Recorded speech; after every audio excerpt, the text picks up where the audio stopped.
What is Oz Cobb's ultimate goal here? I don't think he has the aspirations of like a Walter White. Mm-hmm. I don't think he wants to be an empire ruler. I think he wants to return back to what he views as the good old days. Right.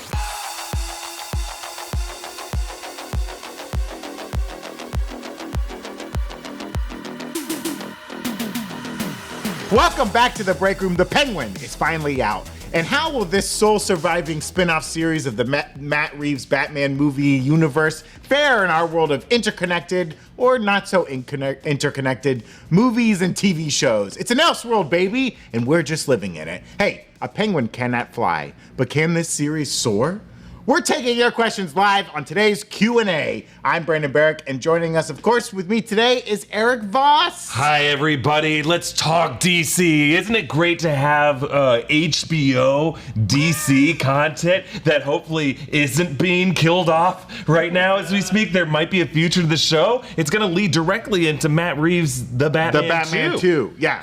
I'm pumped. I'm ready. I'm here for this. And everyone's giving great performances. This is a great show. Oh, baby. We're into this show, and we can't wait to talk about it. Also joining us today, producer Evan is in the 44 Below Club in the producer's hole, his kind of iceberg lounge, if you will. How's it going? I'm freezing. Evan, they had to shut down the iceberg lounge because of the flooding. What are you still doing there? I just got to put a scuba mask on and I'll keep dancing for as long as I can. Beautiful. You know, it's not an ice box down there. They just call it the iceberg lounge. I think they keep it a little chilly, right? Don't you think? I run pretty cold. Just for all the bodies so they can dance. You gotta keep people awake. You don't want them sleeping down there. Yeah, you know what I mean? You gotta keep them going. These drop heads, they'll fall asleep on you. That's true. It's a sedative. If you make it too warm. Don't forget to check out nerdriot.shop for some fun Agatha-inspired merch we have going on right now. We also have this lovely line of Star Wars travel tees. I'm wearing the indoor version. Evan's got on the Tatooine version. Man, I wish they would set some Star Wars content on Tatooine. I just feel like we never get to see any of that planet. I miss sand. I miss the sand. I miss how it gets everywhere. It gets everywhere. You could say it positive. It does that. It tends to do that. Buying some merch is really the best way to support all three networks, all three channels in the New Rockstars network. But who knows? There may be a multiverse of networks out there that we'll be unveiling channel by channel in the 18 months ahead.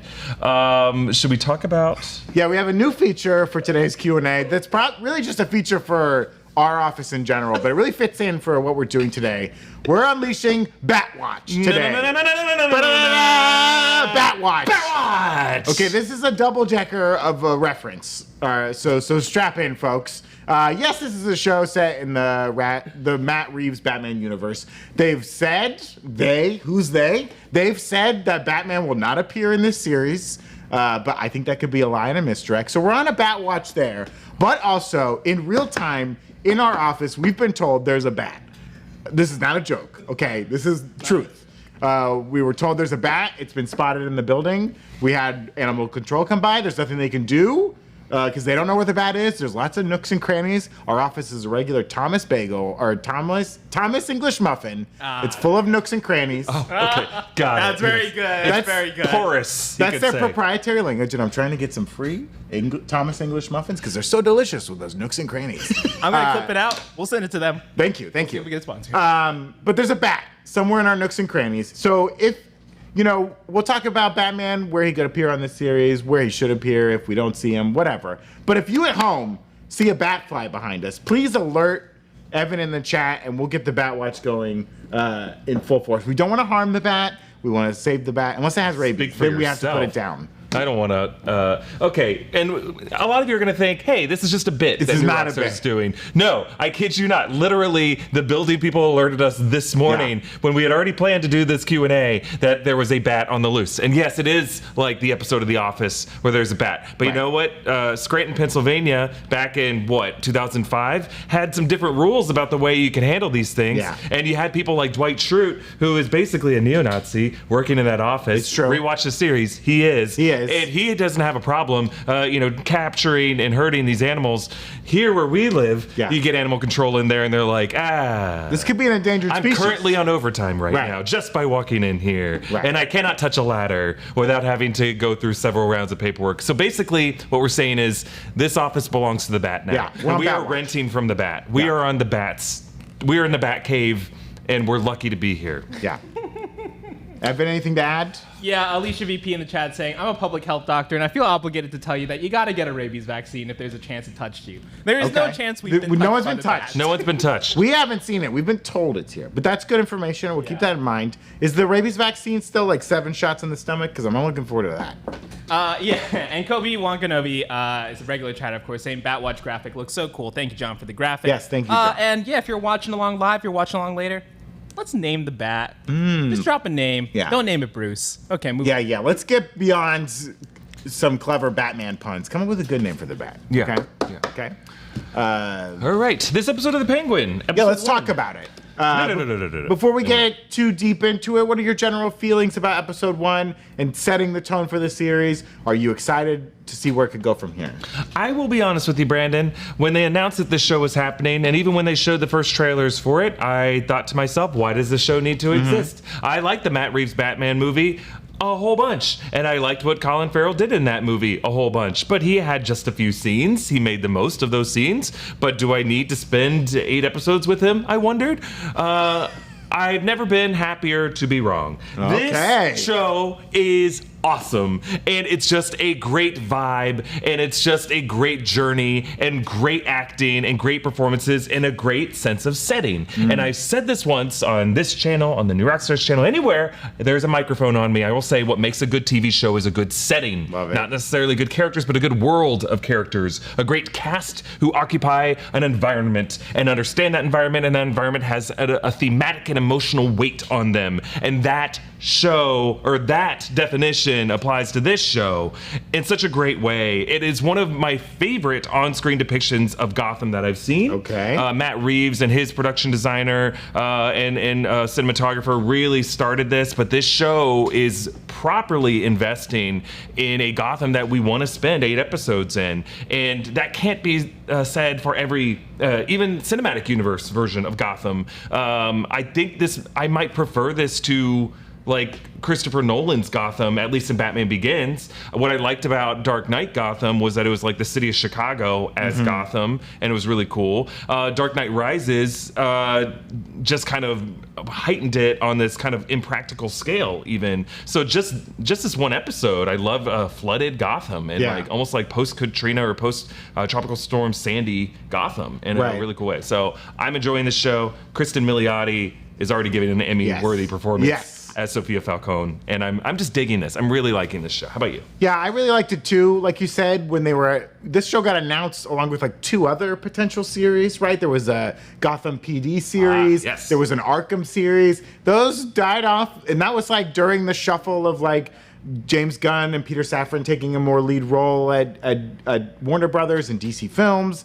All that shakeup, and all that we got left with was just the Penguin series. And I'm always hesitant of making a villain the protagonist of a show or a movie. As I say, like Cruella, kill the dogs, right? Like anytime you have a villain and you try and make them the protagonist, it often is like, well, we're gonna have a more evil person that this protagonist stops. And so we're siding with the villain. But like, this is a Batman villain. You can argue what tier level you feel Oswald Cobblepot is for Batman in the greater sphere. Does he rise to the heights of the Joker or Catwoman or Ra's al Ghul? I don't know. But like in this series, like we have very few named villains yet. Penguin is our main lead villain, Can we just ask how you're pronouncing Okay, Penguin? I can't get this out of my head. You can Google this on your own. There's a very funny video when Benedict Cumberbatch was chosen to narrate an episode of Planet Earth or something. I don't even know what it was. BBC. A nature show for BBC that dealt with a lot of penguins. They isolated every time he said penguin. Penguin. I can't even say it anymore. He says penguin. He says pangling. He's like with an L. Look at these beautiful penguins, and you can't unhear it. And so now the way I say penguin is forever ruined. Is penguins. These are Fiordland crested penguins. So why are these woodlands so attractive to penguins? But even this show is changing a little bit. He's Oz Cobb on this show, right? Yeah. He's not Oswald Cobblepot, and I don't think Oz Cobb is just like a fun nickname either. I think that maybe is his real last name. Unless C-O-B-B. Yes. Unless he's hiding from his mother, but his mother's listed in the credits as Frances Cobb. So they dropped the Walt at some point. Maybe when they got to Ellis Island, I don't know.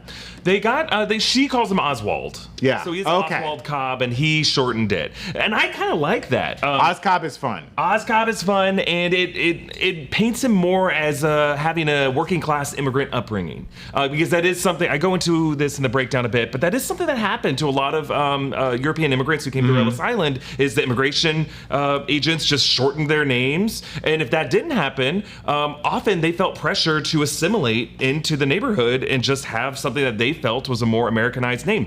This is like, just watch Gangs of New York. You can kind of see Scorsese's heightened take on this process. But there was a lot of like local nativist pressure on these immigrant communities to assimilate and just to get work opportunities and to just not get murdered and beaten up in the street. They would just shorten their names into something that just was unimpeachable. And I think just the decision initially by the comics writers to identify him as Oswald Cobblepot, he was supposed to be like an aristocratic upbringing. Sure, yeah. Who had this kind of He like wore a monocle, he had a top hat, he had a little cigarette holder. So I think that was supposed to be reflective of that aristocratic upbringing, and so this feels more like a working class guy. Yeah. And I like the idea that his mom called him Oswald, but then once he moved from his borough, his neighborhood, into the city, he shortened it again just to Oz to fit into like the life of criminals and the Falcones. But it's interesting because he seems to be playing an Italian American and just has a different understanding of what it means to be an Italian American versus what the Maronis and the Falcones. Sure, most definitely. And like what he sees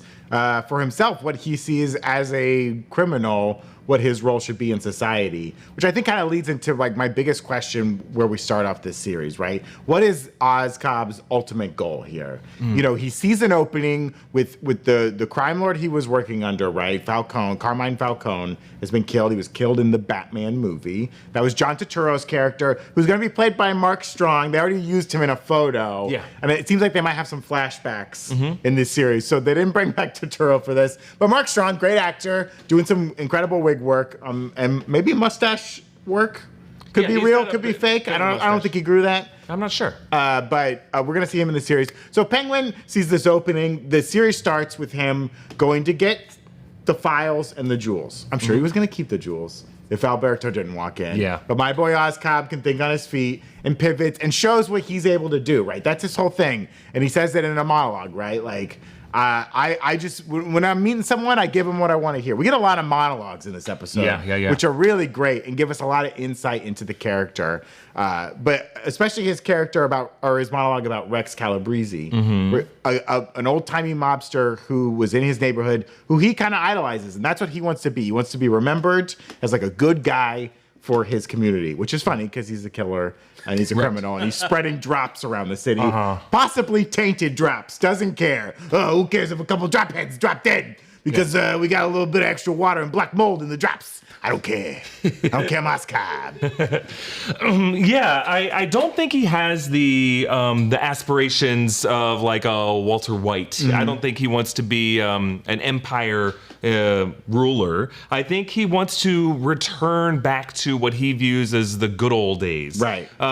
If you look at like that opening monologue, it's something akin to the opening scene of The Godfather, where Don Corleone is confronted with this whole speech of like, I believe in America. And there used to be a simpler way of doing things where you didn't have this new deadly drug that's destroying our communities. And you used to just be able to trust in your neighbors to protect each other. And you didn't have to worry about people getting ruined or your kids their lives being destroyed, that you had control over your own destiny if you just worked hard. And I think that's what he's getting at with Rex Calabrese. Now, I think there is some irony there, because I'm sure Rex was not that good of a guy. Right. And that's not true, right? There are a lot of people who suffer under the rule of a criminal organization like that that has no accountability. And just because maybe you saw it as a good thing, it's probably not a great thing. And I wouldn't be surprised in this series if we learn that his brothers, who we see in photos, and who he mentioned in his little monologue about the suicide slush pump. Yeah, he's got these great authentic photographs. Two brothers torn asunder. Two brothers. We don't know what happened to these brothers, and I wouldn't be surprised if they got mixed in with maybe even Rex's organization and died because of it. Possibly. Right? Not a good thing. But in his mind, he's like, well, it might also be like a sunk cost fallacy where it's like, I've done this much criminality. I am a criminal, but maybe I'll be remembered as a good guy, and they'll throw me a crappy little parade. Do you think that maybe his two brothers drowned? Frances had that line of like, oh, the boys are in the tub. They don't want to get out. Oh, we just had okay. this huge flooding in Gotham, but maybe there was like a past flooding. Let's look at that photo again. Who's Oswald in this photo? Okay, so I think I fucked up in the breakdown because I pointed at the kid at the bottom of the photo. Yeah. His face just seems larger, and I'm like, doesn't that look like a young Colin Farrell without the makeup? It does kind of. But then I actually think that the middle brother might be, because that kid actually looks like the version of Oz that they're. I mean, nothing against this kid. I'm just saying. The one on the right or the one with the glasses? The one on the right, the one who has like smaller eyes. Okay, well, I think he might. Then that older brother and that younger brother should not be bathing together, and if they can't handle a tub on their own, they're at least old enough in that photo to handle a tub situation, I would think. I mean, you can drown in 6 inches of water. It's very possible. You can. He could have had a seizure or something. I'm not saying they drowned in a tub. I'm saying that they drowned like due to criminal activity or that they were intimidated. Hey, we call bobbing for apples, but the apples are 30 feet down. Well, and I think that could tie in with the opening shot of this season that you see these wet footprints that Oz feels like he's a survivor, that he's like, you can't drown me, I'm the penguin. Penguins can't fly, but they can swim. They can swim. They can keep their head above water. Yeah. They can grind on their bellies and then just kind of slide and look real funny. Sometimes the men, they bring a bunch of rocks and they get them together to make a nice looking nest to attract the females. That's right. They give the rock, and then that shows that I can protect things in this shape. Yeah. So I think what he's trying to do is he views the Falcones and the Maronis as kind of like invaders on this small town version of Gotham that he thinks is still reattainable. And he thinks that, hey, with this big flood, if the Falcones are leaving, maybe I can use this opportunity to wipe out I can just use this gang war to wipe both of them out, and then I can just keep this on a small scale. But I guess the thing that goes against his theory is just that he's still okay with distributing drops and potentially something that's even more effective. He has no idea what this new drug is. Let's talk about this new drug. He has no idea what this new drug is. He hears Alberto talking about it. We find out that Sophia was working with Alberto on this whole thing, and he's kind of weaseled his way into it. He's managed to lie his way past Sophia, though I don't know. You can never tell what she thinks she knows and what she knows. It's very hard to read, which I love. But he has no idea what this new drug is. It's coming in. This is the big MacGuffin we have so far.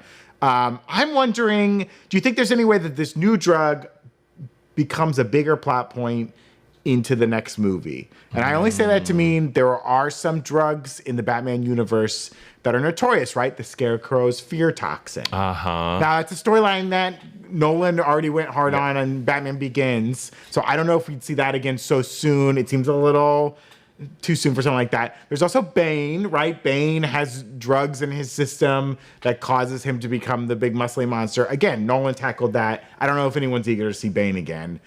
I'll throw a new one your way. We don't know what. There's the rumor that Freeze, Mr. Freeze, Dr. Freeze, is going to be the next villain in the Batman 2. A villain we have yet to see in live action besides Arnold Schwarzenegger. I don't know if we count that Freeze. We'll count that Freeze. But, like, we haven't seen a serious Freeze, I guess. Could this new drug. I'm theorizing, like, what if a side effect of this new drug is it causes people to, like, fully go rigor mortis and they like stop, it kills them and they're frozen in place. And he's not this like maniacal scientist freezing the city with an ice gun. He's like literally like freezing the citizens. And this is like a new way of distributing it. And it's going to be a whole new take on this character. Maybe they don't have the wife, though I think people would go crazy if Mr. Freeze doesn't have his wife that he's trying to cure. I mean, again, that was all the animated series, right, that established that backstory. I don't even think that was in the comics. Yeah, I think that's my favorite episode of the Batman animated series is the Mr. Freeze episode. It's so sad. They brought it back on Harley Quinn and like flipped it on its head and everything. Like it's a very popular. It's a great little sequence. I'm wondering if this could be like a fun way to lead into the second Batman movie. Something that, director Matt Reeves says they're trying to do with the series is lead into the next movie. Yeah, I think you're onto something here, Brandon. Like, maybe I'm applying the Christopher Nolan real-world military application of all of this stuff to the Batman world. But yeah, I think that there probably might be some drug out there that you can spray in some aerosol form that causes a form of like paralysis. And that maybe this is like, it's been turned into a consumer product that it's just like, it's like an hallucinogen that just causes you to freeze up. Yeah. Yeah. But would that be properly icy enough for a Mr. Freeze? Yeah, I don't know. Would people be mad? I see what you're saying. Maybe it lowers their body temperature to a dangerous level. Bit, like maybe, okay, hear me out. Mr. Freeze, he's a scientist. He's like a Walter White character. His wife becomes addicted to drops through no fault of her own. She slips through the cracks. Yeah. She's killed by the drop usage. So he's angry. He's angry at the drug dealers. He's angry at the drug users. He's angry at what society has created. So he, as a Walter White figure, builds this new drug and finds a way to get Alberto and Sofia Falcone to like distribute it, right? Like he gets their ear and they're the one that's going to distribute the city. And this is how he's going to get his revenge. He's going to start killing off all drug users and drug dealers through the use of his freeze drug. I like that. I really like that. And I do want Mr. Freeze. He's my number one pick for Matt Reeves' The Batman 2. I think the way Gotham is set up right now, especially the time of year that they're playing in, a Christmas time Mr. Freeze story could be really good. I think we need a proper live action Mr. Freeze. I think for a lot of people, they're like, how does that work though in the world? Do you want a glass dome on the head? Like it needs to be someone who's like afflicted from some kind of condition who needs the temperature to be low. Does a freeze gun work? Probably not. Does he have round glasses? Does he have an accent of questionable European origin? I think he probably just gives people the cold shoulder. Oh, wow. Evan just ground the show to a halt for that one. That little he window. pulled the emergency brake. He's begging me from my eye line, like, please, let me interject. And look what you've done. Look what you've done. Look, it's justified. It's just because any words from Evan's mouth is a gift from God. And I think I'm always eager. Beautiful. Good to say. Aqua paradise. Can I throw an alternative theory? Oh, to here, yes, please. Your take on Mr. Freeze might be better, especially if we want him to be the villain of the second movie. I want glass dome, round glasses. What if we go in the opposite direction? If you think about, like, does Alberto Falcone see an opportunity here in a flooded Gotham? And even before the seawalls were blown up, there was a lot of rainfall happening. That was very rainy. I wonder if, like, there's been a kind of a tropical climate that's been overtaken Gotham in a way, even though it's about to get cold and chilly. I wonder if you're talking about a new drug, like what if there is a new herbal drug that's being brought in by someone who might be a poison ivy type. I like this. And that it can only grow in very, very wet climates. Yeah. And then so having this city that's very unregulated, there's like a special type of like plant strain that comes from another country in the tropics that Poison Ivy is kind of overseeing like the potency of. And she's now going to be using this and distilling it and distributing it around the city. Oh, or even like she pitches it to the city, to the new mayor, Bella Real, as like hey, we put in a wetland in this area. I have this special strain of like cypress trees and mangroves that are just going to soak up all this water, and it does. But then at that point, it becomes like this lush jungle that starts to overtake the city, and they can't even chop it down. It's impervious to their change. This is something that happened in Florida, right? In the state of Florida, to help the Army Corps of Engineers, they built a bunch of canals. Didn't turn out to be a great idea. And they also brought in melaleucas, an invasive species of tree from Australia that requires a lot of water. And they're like, we'll plant all these melaleucas, and they'll soak up all the water and help dry out the land, and we can sell some beautiful houses down here in sunny southern Florida. Now the melaleucas have run wild. They've killed out native trees. And a melaleuca is basically like thousands of layers of tissue paper is its trunk. And it's so hard to chop with a chainsaw. It just gums up a chainsaw, and they're so hard to eliminate. And they become a much like anything invasive brought into Florida, it's become a menace, right? So like something like that could happen where, the city approves it and she creates a jungle area. I mean, that would be incredible. I would love that. Yeah, So good. Something that kind of helps soak up the water, or just rebuild the seawall in some kind of natural form, or even just something like this is a new plant that can be used as an antidote to help wean people off of drops. Yeah, so they it's like a use methadone it or to something a distilled like kind of homeopathy service that like they bring in, and so it becomes a great consumer product for people in rehab from drop usage. And Bellareal just kind of gives some government grants to it or something. I don't know if a city mayor could do that, but maybe they get the governor of New Jersey or something like that to do it. You can elect a dog city mayor. You can do whatever you want.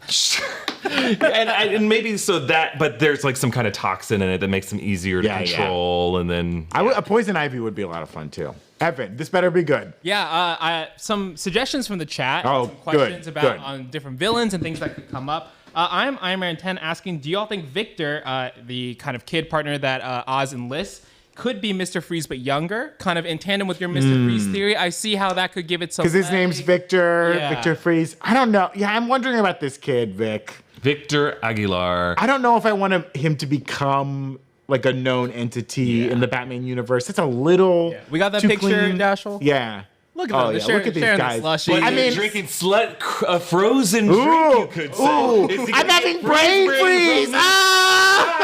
The suicide unlocked something inside of me. I mean, I like their relationship so far. It's very cute. It's great. It's Oz so good. recognizing, a speech disability, and Vic kind of how he grew up with his, they've identified it as clubfoot, is what the director said. It's like a form of clubfoot what he has. And kind of sparing his life, and I don't think he was ever gonna kill him, but like, I don't know.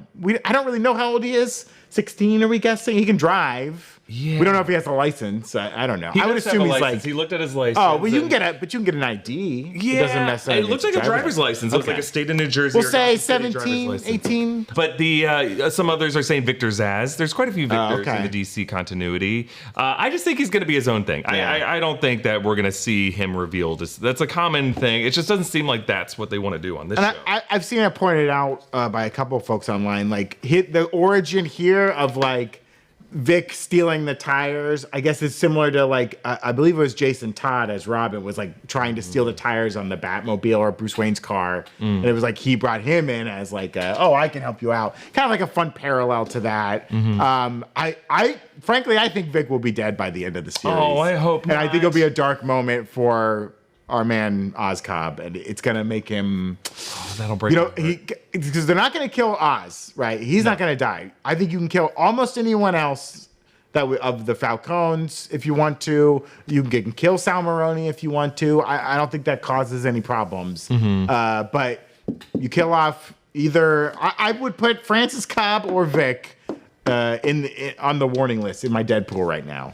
Yeah, Because what that they seem to be the only two people that mean anything to Oz right now. I agree. And this woman of the night that we Eve. met. Yeah, I think Eve is who I'm most worried about, just because they gave her that particular time limit of like when she could actually. When use I this assumed alibi. they were at her when Oz pulls up before he's captured by the Falcons towards the end of the episode, and he sees Sophia and her men at a building already, and he drives away quickly. That was in the Diamond District. That was wasn't it? at his place. Okay. Yeah. I think so far she's okay, but they're gonna check in on her at some point, just because she was like, I can give you after 10, and I'm just worried about her. Yeah. Yeah. Speaking of Eve, SP Bat asking, is Eve Carlo related to this universe's Clayface? That was something that was like kind of tossed around, I think, on the internet for a little bit. What do you think? Do you think that we could see a tie to the Clayface here? Could her sister or something, or maybe she takes on this Clayface moniker in some form? I'm dying to see a live-action Clayface, and I kind of want Clayface to be the villain of the new DCU Batman, Brave and the Bold storyline. Oh, yeah. Just because I feel like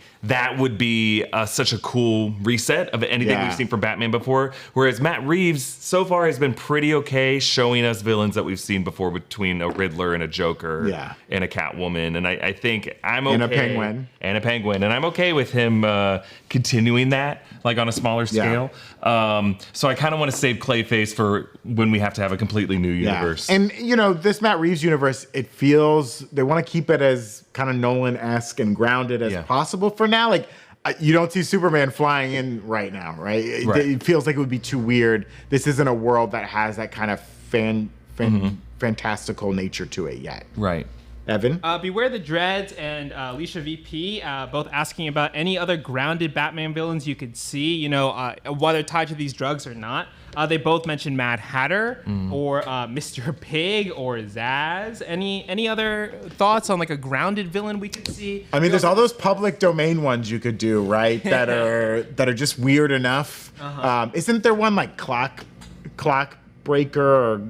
Because in that Rat Alada site, there's like a clock reference, and I know there's like a clock King. Clock King. I mean, there's so many weird micro villains Yeah. in Batman's Rogue Gallery. I mean, what's that weird like ventriloquist doll?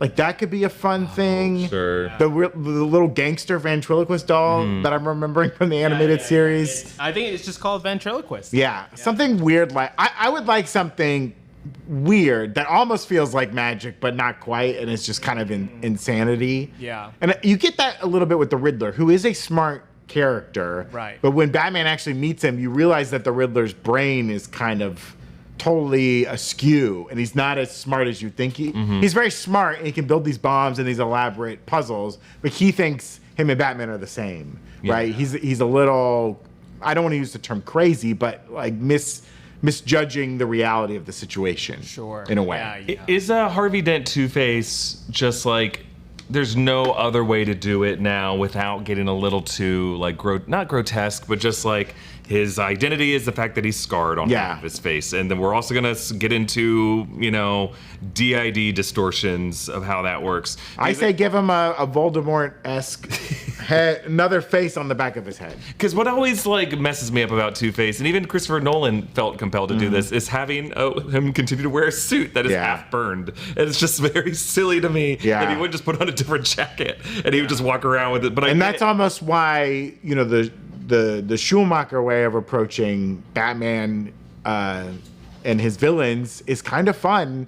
And that's something we've lost in this modern era. Man, we're getting so away from the Penguin. I apologize. But in this modern era of superhero, what the MCU did, where they were like, hey, let's make this as real as possible. Yeah. And like what Nolan was doing. And to some ways, like what the X-Men started doing, where they were like, we're not going to wear superhero costumes, right? It kind of lost that reality. It was like, hey, what if there were heroes in our world? And that's been fun, and I've enjoyed it. But when you go back and watch, like, Tim Burton's Batman, but even like Batman and Robin and Batman Forever, it's kind of refreshing that it's a world where, hey, the whole thing is a comic book.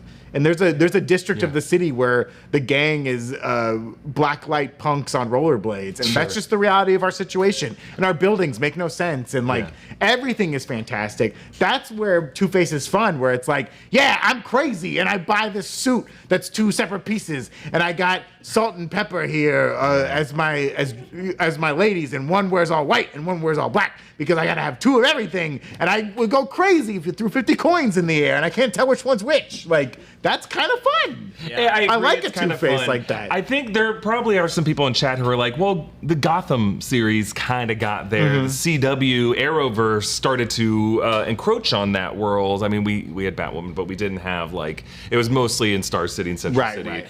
But we haven't had like a true depiction of Gotham that reflects like what you're talking about in the comics, that it can feel a bit fantastical. Then I don't want to say Matt Reeves isn't allowed to do that. I think he's not interested in doing that, but I think James Gunn is interested in doing that, and I'm just kind of curious to see like him out of the gate have like a character like Clayface that is more of a fantastical character. And they've shown, like, we've met Sal Maroni in this first episode, played by Clancy Brown, who traditionally in the comics is the one who throws the acid on Harvey Dent. I wondered, it was like, oh, maybe, what if that event's already happened? And like, instead of having the like Harvey Dent who in 24 hours gets burned and is like, I'm crazy now, maybe he's already been injured, and it's like gonna be a slow reveal that like, hey, remember the prosecutor Harvey Dent? I think he's a bad guy now.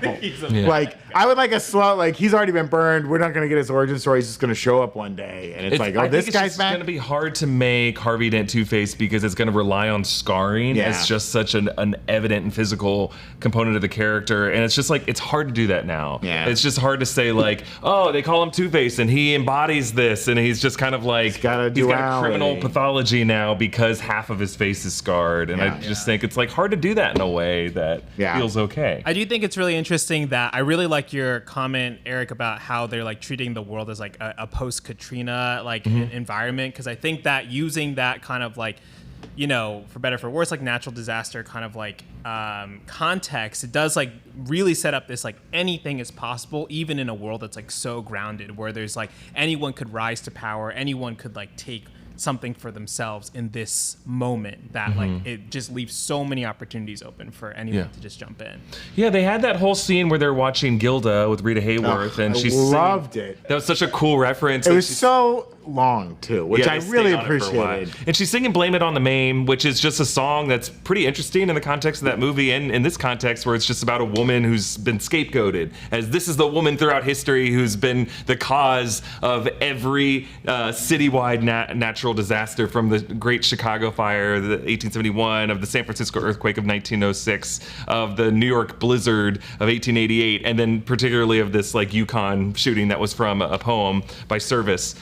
And she's just kind of this like, you know, there's Mrs. O'Leary's cow, famously in Chicago, that kicked over the lantern that started the fire. But in this case, it's like saying, no, it's this woman. And it's this prototypical woman who gets scapegoated. And I think that's kind of what this show is going to be about, like a flooding of a great city. Who's really to blame for it? And how can you use like a scapegoat to put all the blame on them so that you can get ahead and you can survive the end of the day. And there was a lot of scapegoating that happened when Katrina happened, you know? A lot of finger pointing, and a lot of people benefited from that and used that for their own like political benefit. And then you could just talk to people in New Orleans and how that like affected the culture of the city. A lot of people moved in. A lot of contractors took advantage of that crisis. Yeah. They saw it as an opportunity to push people out who had lived there their whole lives for generations, and like rebuild it and like put in, you know, hotels and push people out of the communities in which they lived, which I think we'll see a lot more of here, because they really, the show, I mean, in this first episode alone, they named at least 10 different little neighborhoods and areas of the city that are all in the comics, and like established like Crown Point, and they're like, this is the worst part right here. I think that's where we're going to see a lot of the action this season. And I thought that was so cool. You know, when we saw the opening news ticker and they were just talking about the different parts of the city, I thought they were just doing that just to like put in as many DC references as they could. But like we got those names of different Gotham neighborhoods from No Man's Land, and there was not every Batman comic book cared about the geography of Gotham City, but starting with some of these comic issues and the Long Halloween, kind of viewed it as like a living, breathing city, we started to get a sense of the geography. And I would argue, for everything Christopher Nolan did great, we never got a really good geography of the city of Gotham. We got a sense of the tone and the different layers to it and what it represents. But like, other than the Narrows, Batman Begins did it the most, right? With you had the Narrows and you had this like cool above ground train system, and it was like very gothic and it had a style. And then for the next two, it was like, it's just Chicago. It's just Don't worry about it. There's no more fancy buildings. And then in Rises, it was like a mixture of Manhattan, Pittsburgh, and Chicago. And I think that's part of why Rises suffers, is because it's a city in which, or it's a movie in which the geography of Gotham is so important to the story in terms of like what is practically possible, and that like Bane takes the city captive and it's trying to do No Man's Land in a lot of ways, but we have less and less of a sense of what the layout of the city is,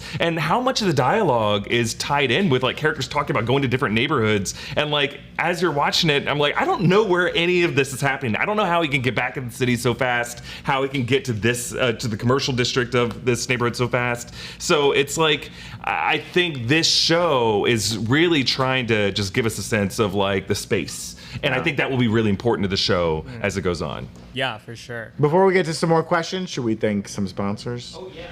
We definitely want to thank our sponsors today, including Mando. They started sponsoring Breakroom a while ago, and we've been taking home product all the time because we love it. My personal favorite is Mando's 4-in-1. It's a 5-ounce bar that does the work of a shampoo, face wash, body wash, and deodorant. It's clinically proven and formulated with a gentle alpha hydroxy acid that stops odor at the source. Do I know what that means? No. But a doctor developed it, and I know from personal experience that it works. It'll control your body odor for a full 24 hours. I call that a stink-free day. If you haven't used Mando before, start with the starter pack. It comes with a solid stick deodorant, Cream 2 deodorant, and 2 free products of your choice, like their mini body wash and deodorant wipes.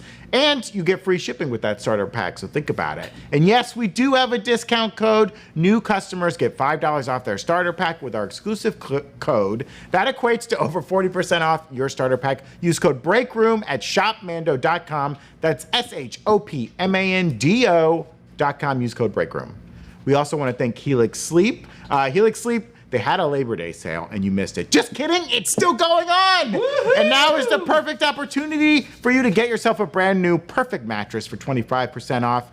Erik, you have a Helix mattress. How did you get it? Did you take a sleep quiz? I took a sleep quiz, and it matches like your preferences and your body type and your partner's body type, and just gives you a perfect mattress for you. I wanted a mattress that gave some lumbar support, that sleeps cool. I got matched with, what's it called? The Dusk Lux. Oh, nice. I believe it's what it's called. And Beautiful. I've had it for several years now, and it is the best mattress I've ever slept on in my life. Every night of my life, I have a nightmare that I'm in The Running Man and I'm being chased by Jesse the Body Ventura's character. And I barely make it out alive each and every time. If I had a Helix mattress, I wouldn't have that nightmare anymore. So one day, maybe I will. Helix offers 20 unique mattresses, including the award-winning Luxe and Ultra Premium Elite collections, Helix Plus for big and tall sleepers, and the Helix Kids mattress for, you guessed it, kids. Helix delivers your mattress right to your door with free shipping in the US. The mattress comes rolled up in a box and is super easy to set up yourself. Helix has a 100-night sleep trial, so you get more than 3 months to make sure you love your mattress, and their mattresses have a 10-year warranty. Can you imagine that? You don't have to, because it's real. Pile that on top of Helix's financing options and flexible payment plans, and a great night's sleep is never far away. Erik loves his Helix mattress. I will love my Helix mattress one day, and you're gonna love it too. If you're looking for a new bed, check out Helix Sleep. Their Labor Day sale is still running right now. It's the perfect time to upgrade your sleep with 25% off a Helix mattress. Click the link below or go to helixsleep.com to find out more about this limited time offer. Okay. We're gonna get to some more questions, I believe, from the audience. Yeah, let's go through some questions. Kind of rounding out the villain talk, and want to spend some more time talking about this character. One Up Dispatcher asking, what if we find out that the doctor that released Sophia Falcone is actually Dr. H. Quinn? Oh, that could be fun. Let's talk about Sophia Falcone. I thought this episode kicked off great. The cold open, the kind of surprise death for me. For Alberto, like a named actor from Marvelous Miss Maisel. That was surprising, and the oh fuck, great. And then I thought it was a little slow, but man, as soon as Sophia Falcone showed up, Kristen Milotti, like, just kind of appearing in the background, and like every time she's on camera, you don't know if she's angry, if she's about to cry, if she's about to scream. Is she crazy? Is she not crazy?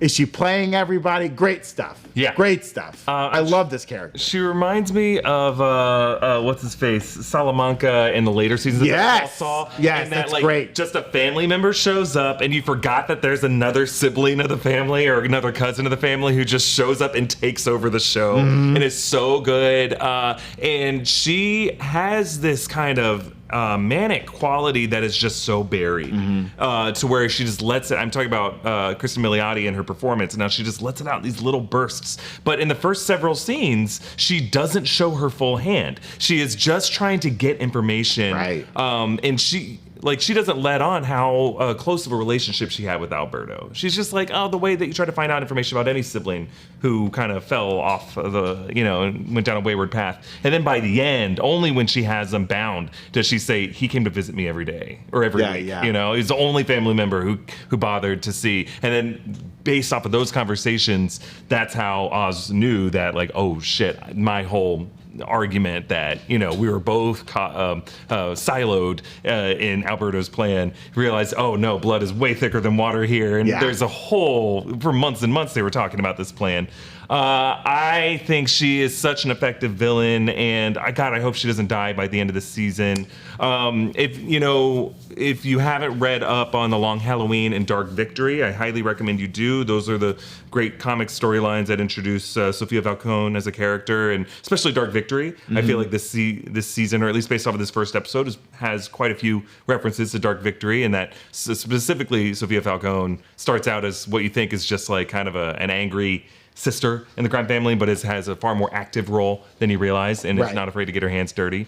I think she's incredible on this show. I think I just don't know if we'll ever see Arkham, would be my question. Yeah, I mean, we obviously saw it in the movie, and there was the rumor of this, or the original idea of doing an Arkham show, but yeah, I don't know if they want to go to Arkham. Now, in the episode, there's a moment when they're riding the train, Oz, Cobb, and Vic out to the suburbs, and a Riddler acolyte, I guess we'll call them, has the QR code. That leads to an actual website, Ratalada, which they used in the first movie, and then they kind of booted up again over the summer to promote the event at San Diego Comic-Con. But on there, they do kind of mention, like, Blackgate is a mess, Sal Maroni's, like, having visitors or whatever, and Arkham's letting out prisoners, or not. Are they prisoners at Arkham? Yeah, they're prisoners. Yeah. Arkham is letting out its patients, if you will. So it does seem like they want to make that a point for someone. And if it is revealed that this H. Quinn is helping people get out of Arkham, that would be surprising. My only thing is, like, I don't think there's so much Harley Quinn in DC right now. I would imagine Matt Reeves is like, I don't want to go down that trail. We've kind of got 3 Harley Quinns in a way right now. We have, obviously, Lady Gaga is going to be Harley Quinn in this Joker Fala Dieu. We have, Margot Robbie, who would probably come back to do Harley Quinn and whenever if she really wanted to. And then we have the animated version of Harley Quinn voiced by Kaylee Cuoco. Those are the big 3 Harleys right now. So I don't think they want to do another Harley Quinn. Yeah. And if they did, and I think it would be a waste to just kind of be like, oh, this Dr. Quinzel let me out, and then never show it. That would just build false anticipation I think they don't need right now. I mean, we know Joker's in prison, which I think is, again, something, I don't even know if they want to go down that avenue, if Matt Reeves is anxious to do more Joker content. Yeah, I kind of hope he stays in prison and we never hear from him again. I love Barry Keoghan. I don't need to. I don't need. There's just so much Joker, right? Yeah. My hope is that the show maybe revisits Arkham in the final episode just to kind of figure out what's really going on there, so that it can come back up in the next. I could see Sophia getting thrown back into Arkham by the end of the series, maybe. Yeah. I would think Oz would work to get her back in, to get her out of the way if she becomes an obstacle for him. Yeah, I could see that. Because he doesn't want to kill her, I don't think. I don't think he wants her dead. Yeah. Even though she tried to chop off his flipper, his hairy flipper. Lots of people in the chat saying Hugo Strange, maybe. Yes, okay. Hugo Strange. I think that would be more fun. If there is a doctor working there who let her go, I don't think it'd be Harley Quinn. It'd be Hugo Strange. Right, because she was never running Arkham or anything. She was just a doctor there. Yeah. Okay, kind of going through some here. TJ Jones 0520 asking about the Gotham Knights being on the calendar on the Falcone's phone. So weird. We all clocked it, right? I liked your explanation. The breakdown's probably like a sports I have so many things going on with that calendar. It was mostly empty. Yeah.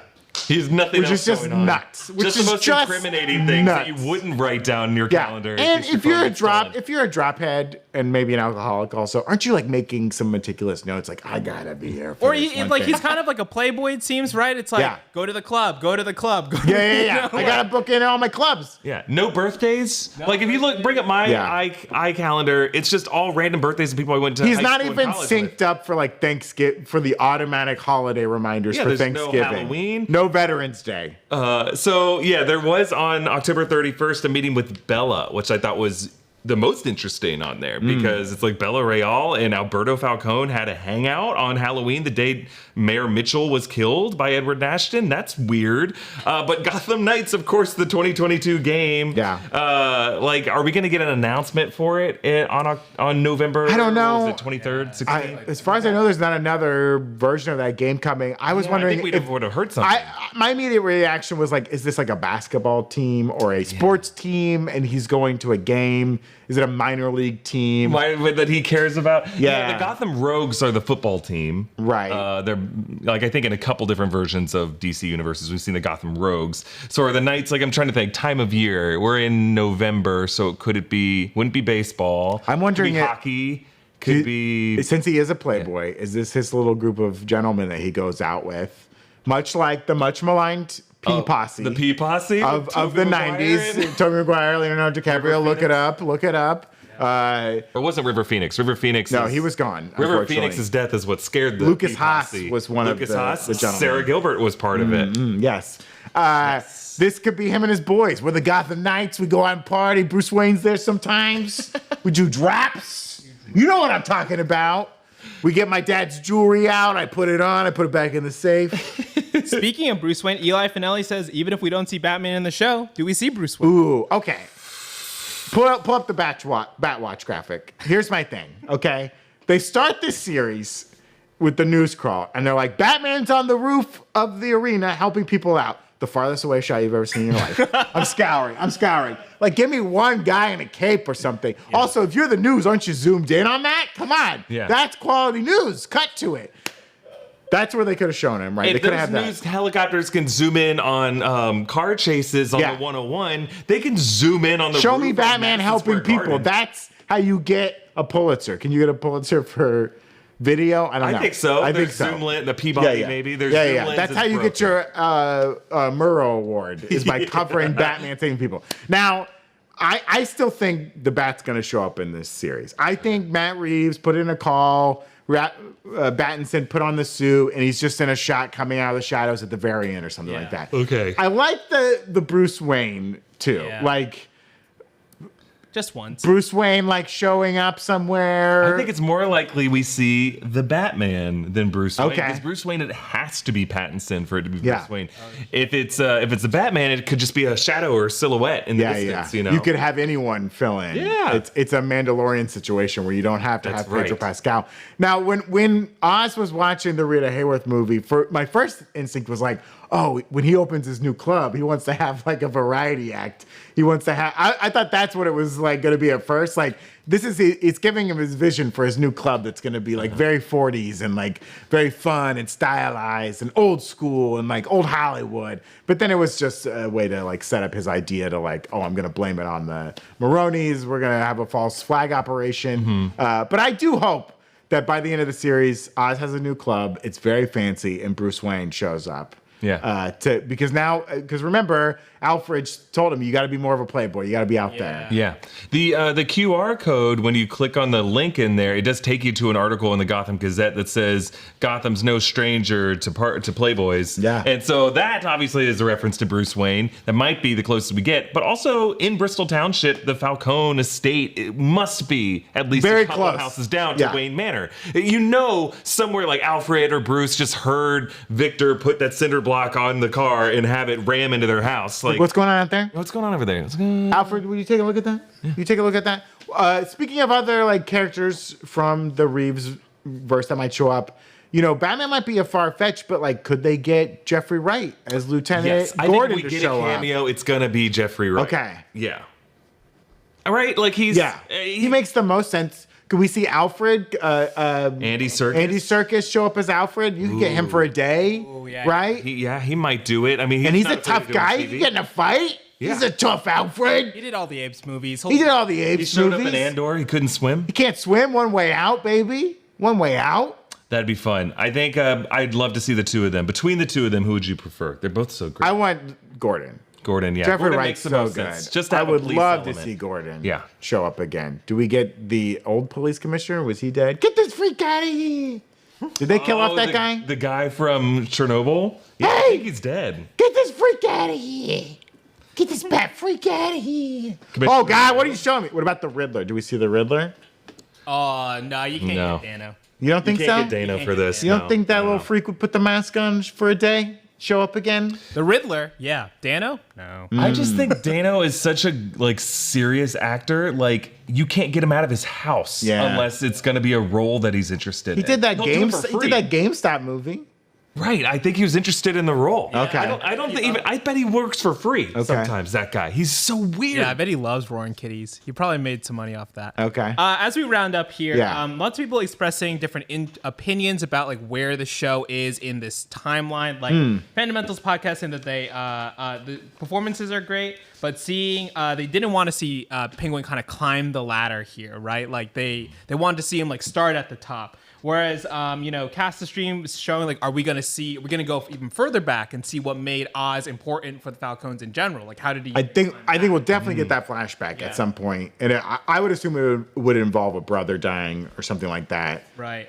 He took his brother's place. Yeah. Like we did see, like I said, we're gonna see Mark Strong portray Carmine Falcone. So yeah, I think we will get that flashback. I do think by the end of the series, Oz will be way up in the power ranking. I think he will have dealt with either Sophia Falcone and like Johnny Vitti seems like he's going to be a problem. I think they might keep Sal Maroni around too. I don't think he'll be, because I think he's a good foil, because Oz on his own is never going to be strong enough to take down the Falcons, but with the help of a rival family. And the Maronis were always smaller than the Falcons, but like using their army to kind of push back. You got this new drug, Poison Ivy's around. It's gonna be great. It's gonna be great. I like that idea. And kind of rounding it out here too, Eli Finelli and Sarah Hatch Jordan both asking about the kind of like business aspects of the show, right? Like in the real world, like Eli asking, do you think the marketing undersold the show? And also Sarah saying, like, do you think that this first episode was good enough to build the hype for this like really weird release schedule they're doing? Yeah. Because if you don't know, the next episode 2. Doesn't come out next Thursday. It comes out next Sunday. Yeah, the show is shifting back to Sunday. It's the traditional big night for HBO shows. They didn't do it this week, we surmise, because they have like an industry finale. I thought that, and then I looked, and then the industry finale is next week. Oh. So I'm like, I don't know. what's going on? That is weird. 'cause we normally, don't- like Sunday nights is when people expect new stuff to come out on HBO. My other thought was maybe they were hoping to get like kind of how movies at the box office when they release on Wednesday, then they get to for the weekend they get to report kind of like everything from Wednesday. Maybe HBO or Zaslav wants to be like, I don't know if he even cares. Someone who cares is like, if we put the show out on Thursday, we'll get all the views through the whole weekend, and so Monday morning we can say, hey, 15 million people tuned in for the Penguin. 30 million people tuned in for it. I think there's nothing wrong with giving a couple extra days for word of mouth to catch on for a show. And maybe they recognize that the show, despite like being hard to promote ahead of time, is going to have good word of mouth just based off of the performances of Colin Farrell and Kristen Milioti, Clancy Brown, everyone on the show. Is great performances on the show. Freaking great. So I'm thinking maybe that informed it. Don't dump all this at once, week after week. Give it a couple extra days so that like, I think it was more of like, do we drop this on a Sunday or do we drop it on a Thursday when like trades are still happening? Yeah. Because maybe they're thinking the Monday morning news might be trumped by politics or something like that. So they're like, get ahead of the weekend. Yeah. See if we It's a can. good point too. If they had good viewership, they could have a good. I agree, though. It's very weird. It's very weird because when I think don't of know like much. HBO shows, I'm like Sunday nights. night. What's coming down the pipe?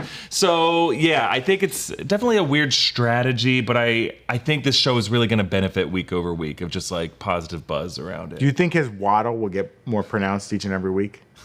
It's pretty pronounced right now. I don't think. I know. I love it, man. Yeah. Walk. Final question before we wrap it up here. Sylvia Falco, Make Jack Attack, asking an age-old question. Sylvia Falco asking in a really profound way.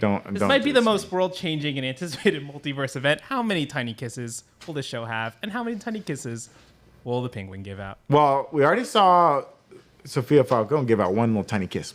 I always thought that you were better than they said you were. Oz, I always knew you're better for more. You got more in your eyes. I knew it. I don't think.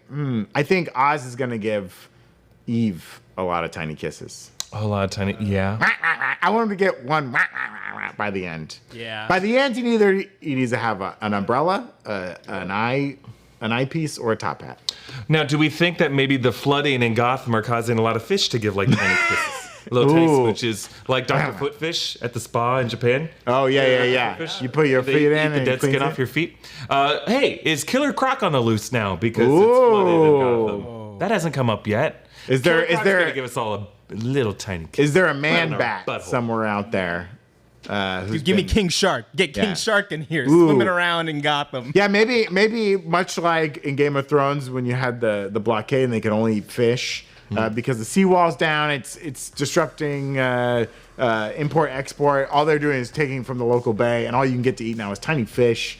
And he's like, I gotta eat all these tiny fishes. Yeah, I'm gonna moita someone. I like these tiny fish. What do we do if a bat, say, during our workday, gives us a tiny kiss right on the neck? We have to get a rabies vaccine. That's what we have to do. Damn it. Well, that's it for us today. No bat today. BATWATCH is empty for today, but we're gonna keep it. We're gonna keep watch until we get it back in the studio. Okay, folks. We will continue BATWATCH until back confirmed. Make sure to subscribe to the Breakroom channel right here on YouTube and give us a follow on Twitch where we do videos like this live and you can submit questions and we can chat with you. Make sure to follow @Breakroom on all our social channels: Instagram, Twitter, Threads, X, Twitch, all that stuff. And we'll catch you next time. Latest gators. Late as gay as. It's Aqua Paradise, baby. Bye bye.